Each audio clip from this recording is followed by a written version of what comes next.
அண்மை செய்தியை பார்த்து வருகிறோம். ராஜேந்திர பாலாஜி வழக்கில் மொழிபெயர்ப்பு ஆவணங்களை 2 வாரத்துக்குள் ஆளுநர் தரப்புக்கு சமர்ப்பிக்க வேண்டும் என தமிழக அரசுக்கு உச்சநீதிமன்றம் உத்தரவு பிறப்பித்திருக்கிறது. விவரங்களுடன் செய்தியாளர் சுசித்ரா இணைந்திருக்கிறார். சுசித்ரா, விவரங்கள்.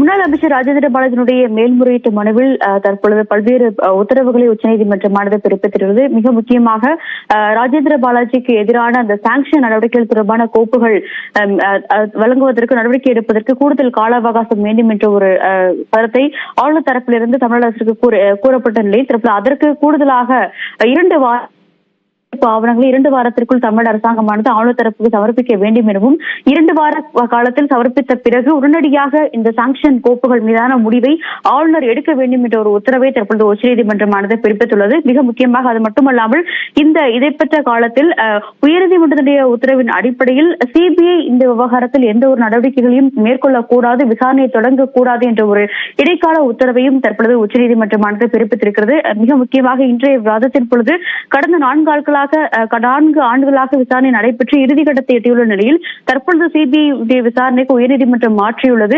அப்படியெனில் கடந்த 4 ஆண்டுகள் நடைபெற்ற விசாரணையுடைய நிலை என்ன என்ற ஒரு கேள்வி ராஜேந்திர பாலாஜி தரப்பில் வாதிட்ட வழக்கினர் முன்வைத்த நிலையில் தமிழக அரசு தரப்பும் கடுமையான எதிர்ப்புகள் என்பது சிபிஐக்கு மாற்றுவதற்கு எதிர்ப்பு தெரிவித்து இன்று முன்வைக்கப்பட்டது. அதன் அடிப்படையில் தற்பொழுது இந்த உத்தரவை உச்சநீதிமன்றமானது பிறப்பித்திருக்கிறது. மேலும் இந்த விவகாரத்தில் ஏற்கனவே 3 முறை பல்வேறு ஆவணங்களை தமிழக அரசு ஆளுநர் தரப்பிற்கு வழங்கியும் மேலும் காலதாமதத்தை ஏன் ஏற்படுத்த முயற்சிக்கிறது என்ற ஒரு கேள்வியை ஆளுநர் தரப்பிற்கு உச்சநீதிமன்றத்தினுடைய நீதிபதிகள் எழுப்பியுள்ளது மிக முக்கியமாக பார்க்கப்படுகிறது. விவரங்களுக்கு நன்றி.